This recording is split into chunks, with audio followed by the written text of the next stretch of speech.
और कभी कभी टू मच इज्जत किसी एक दामाद को देने से दूसरे दामाद के दिल में कोई कॉम्पिटिशन भी पैदा हो सकता है, होता है, हमने देखा भी है। और जनाब इसी हवाले से शो में गुफ्तगू करने के लिए हमारे साथ मौजूद हैं साइकेट्रिस्ट डॉक्टर वजाहत खान, हमारे साथ मौजूद हैं फातिमा आगा जो कि स्पिरिचुअल लाइफ कोच हैं, शाज़िया रहमान मैच मेकर हैं, और हमारे साथ शबनम गौरी साहिबा मौजूद हैं, एडवोकेट हैं। आप चारों मेहमानों को मैं अपने शो में खुश आमदीद कहती हूँ।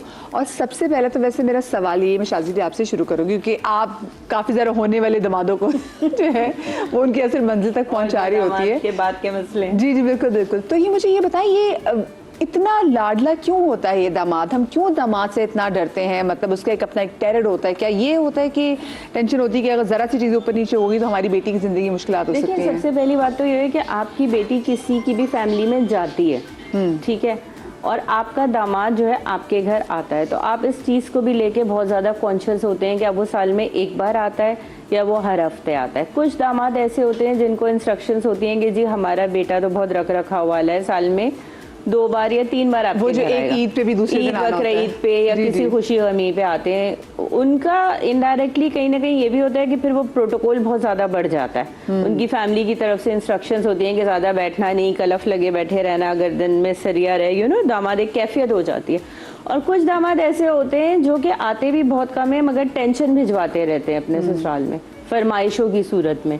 अब वो खुद ज़्यादा स्क्रीन पे भी नहीं आते, वो एक बहुत अच्छे दामाद के रूप में भी होते हैं, मगर कहीं ना कहीं ये होता है जैसे पता चलता है जी कारोबार में नुकसान हो गया, मैं बहुत परेशान हूँ, या तुम्हारे घर में जायदाद का हिस्सा कब होगा, तुम अपनी ज़िंदगी में ही हिस्सा मांग लो।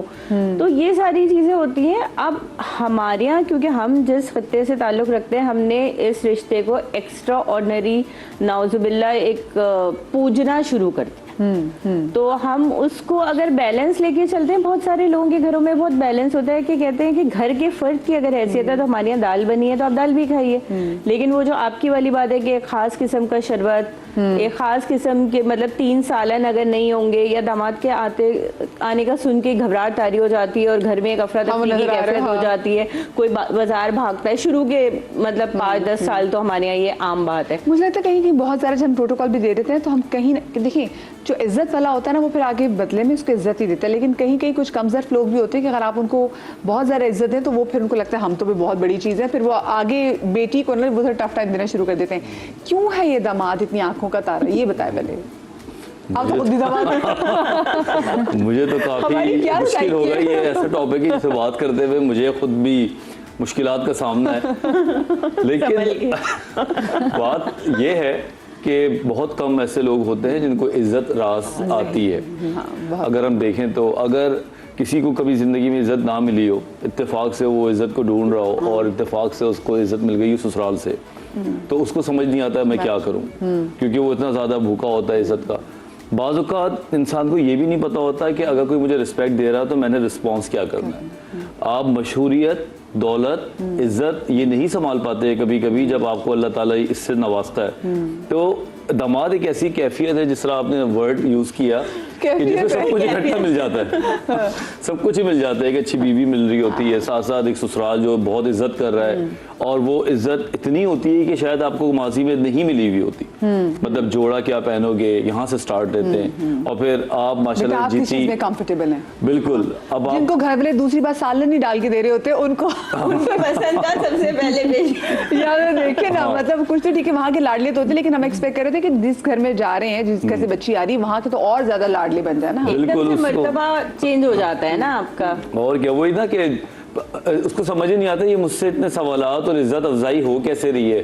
तो बेसिकली गलती ये है, या जहालत कह लें, कि हमें ये भी नहीं पता होता कि इस टाइम पे हमने इस कैरेक्टर को कैसे निभाना है, दामाद वाले। और जब इज्जत आपको इधर से मिलना शुरू होती है जी जी तो इसको 10 साल बाद भी इतना रखना भी एक साइंस है। हाँ, और ये सबसे मुश्किल काम ये है, अगर आपको कोई इज्जत देना शुरू करे और आपने कसम खाई हुई है कि मैंने अपनी इज्जत कम करा के रखनी है, 2-4 साल के बाद फिर उससे कोई पूछता नहीं, कहता आ रहा है तो आए, मुझे क्या, क्यों, क्योंकि फिर वो ऐसे सवालात, ऐसी फजूल की बात है, वो था उसने मुझसे सलाम क्यों नहीं किया आके, उसने मुझे चाय ऐसी क्यों रखी आके, तो फिर ये इज्जत डिक्लाइन की तरफ जा रही होती है। It's not easy to retain your इज्जत इन फ्रंट ऑफ ससुराल। लेकिन क्या ये बैक ऑफ द माइंड हमें ये टेंशन है कि अगर हम इसको अच्छा ट्रीट नहीं करेंगे तो हमारी बच्ची को अच्छा ट्रीट नहीं करेगा, इसी वजह से ये एंशियस थॉट है ये ये अच्छी थॉट नहीं है, ये ऐसी थॉट है जो इस किस्म के सब माँ बाप को देखा जाए तो फिर ये सबके सब ये गलत है। देखो इज्जत तो आपने सबको देनी है। हाँ। आपके घर में कोई भी आता है, बहू आ रही होती है तो बहू को भी इज्जत दे रहे होते हैं। हमारे घर में शादी है जितनी भी हुई है भाइयों की, हम लोग ने तो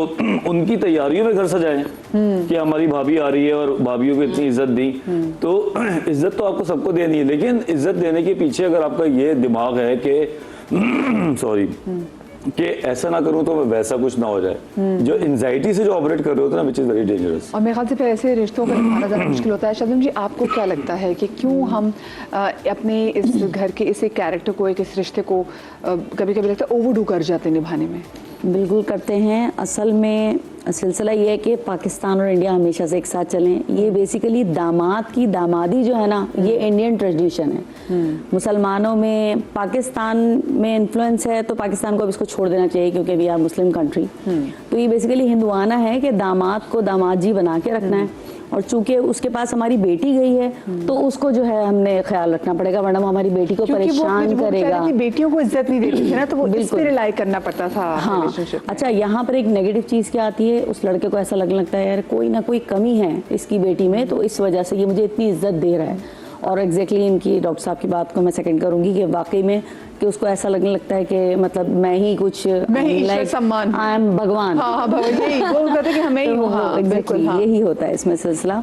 तो इसको बिल्कुल नॉर्मल रखना चाहिए। और अगर आप इस्लाम की बात करें, इस्लामी क़वानीन की बात करें, तो उसमें यह है कि दामाद जो है घर का बेटा नहीं है, बेटी आपकी बेटी है। तो इंस्टेड ऑफ दामाद आप अपनी बेटी को ज़्यादा प्रेफरेंस देंगे तो दामाद भी आपको रिस्पेक्ट भी करेगा और रिस्पेक्ट मेंटेन भी रहेगी। सही। आपको क्या लगता है हमारी फातिमा, ये क्या सोच है जो हम इस रिश्ते से डरते भी हैं? है तो ऑफ कोर्स इज्जत का रिश्ता, लेकिन हम टू मच कर जाते हैं। मुझे ऐसा लगता है कि जैसे हमारी सोसाइटी में जितना ज़्यादा मर्दों को एक रिस्पेक्ट दी जाती है ना, और बहुत सी जगहों पे अभी भी जैसे ये ख्वाहिश होती है कि बेटा हो बेटा हो, तो आई थिंक कि जब वो बेटी एक मर्द से मुंसलिक हो जाती है तो वहाँ पर ये चीज़ आपके जहन में आ जाती है कि अब इस बेटी का तो ठीक है, लेकिन बेटी के ज़रिए हमें एक बेटा मिल गया। सो आई थिंक एक मेल हायरार्की में जो हम मर्दों को जो ज़्यादा इज्जत देते हैं, एक एस्पेक्ट वो भी है यहाँ पर। दूसरी चीज़ ये होती है कि इन्होंने कहा कि बेटी के साथ कैसा सलूक होगा घर पे, तो उसके लिए माँ हर वक्त एंशियस रहती है कि मेरी बेटी को अच्छा रखे। अब वो कहाँ से आ रही है थॉट?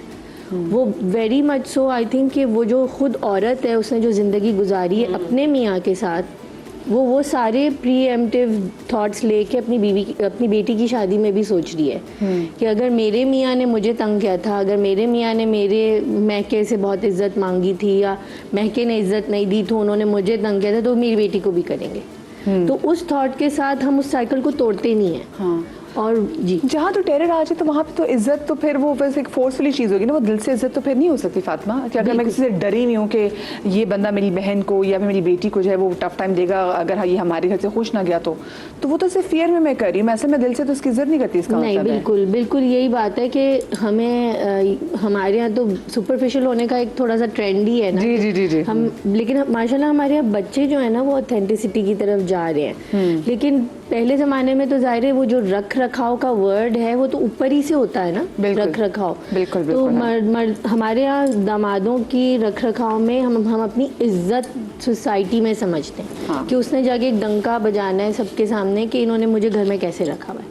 ये हमने बाकी हमारा किरदार सब पीछे चला गया। वो एक हस्ती जो है ना वैसे लगता है वो थोड़ी आगे चाहिए, वैलिडेशन चाहिए आपको बेसिकली। मुझे ये बताएं, हम जो घर में नई बहू आती है हम उससे तो ये एक्सपेक्ट करते हैं कि वो आके हमारे घर के माहौल को और हमारे घर के समझे और हमारे घर के लोगों के मिजाजों को, असूलों को समझे। हम सेम एक्सपेक्टेशंस दामाद से भी नहीं रखते। बरी जिम्मा करार दिया है ना हमने दामाद को उस सारी चीज़ों से। दो चीज़ें होती हैं, एक तो लोग इस तरह के होते हैं जो दामाद की फैमिली है वो पहले दिन से आपको बताना शुरू कर देती है कि हमारे बेटे का मिजाज ऐसा है, हमारा बेटा घर का सबसे छोटा हुआ है, लेकिन आप अपने दामाद के लिए क्या कर रहे हैं। मैंने यहाँ तक सुना है कि अच्छा जी दामाद जी के लिए क्या ला रहे हैं। लड़की वालों से ये पूछा जाता है, उनको उसकी अहमियत बार बार उजागर करके उस पर रोशनी डाल के टॉर्च लाइट से बताया जाता है कि जी हमारा बेटा, हाँ हमारे बेटे के लिए तो बहुत रिश्ते थे, फिर भी हमने कहा हमें बस अच्छे लोग चाहिए थे। दूसरे वो लोग होते हैं जिनको आने के बाद फैमिली में एहसास होता है कि मैं तो बहुत डाउन टू अर्थ और हम्बल रह रहा हूँ इनके साथ, इनके साथ तो मैं जरा टेढ़ा होके भी रह सकता हूँ, मैं बाकी की भी चीज़ें एंजॉय कर सकता हूँ। अच्छा जी, मुझे जिस सतह पे भी उनके इन लॉज होते हैं, मुझे यहाँ की मेंबरशिप चाहिए, या अच्छा जी यहाँ से, या अगर ससुर के किसी से ताल्लुकात हैं या लड़की के भाई के या कज़न के, अच्छा तो वो कुछ ना कुछ दिमाग में। लेकिन जो लोग सही होते हैं वो सारी ज़िंदगी बिल्कुल बैलेंस चलते भी हैं, अप्स एंड डाउन्स आते हैं लाइफ में, खुशी गमी आती है, लेकिन बहू से जो आपकी एक्सपेक्टेशन होती है वो बिल्कुल डिफरेंट होती है। आपकी बात के बहू ने तो बदलना ही बदलना है, वो बदलने का दूसरा नाम है, तब्दीली का दूसरा नाम बहू आप समझते हैं। ये और देखिए ना वजाहत, ये हम ये सोचे कि बहू हमारे मिजाज के मुताबिक चेंज होगी और हम दामाद जी की मिजाज के पूरा मुताबिक बदल करेंगे। ये क्या दोगलापन है सोसाइटी का? देखो मैं ऐसा था नहीं ना, तो मुझे इतना समझ नहीं आती है बात। मुझे तो बड़ा मजा आया जब अभी ये जब बातें करी थी, मुझे अपनी शादी का टाइम खुदा की कसम याद आ रहा था कि जब मेरी शादी हुई तो मैंने बड़े मजे से अपने सास ससुर को बड़े मजे से उनको मैंने लूटा, प्यार प्यार से, और वो मुझसे बड़ा प्यार भी करते थे। अम्मा तो उनकी बहुत ही चाहती थी। तो दिल जीतना सबसे पहला काम है मुझे लगता है, ना कि आप अपनी टर्म्स एंड कंडीशन रखें।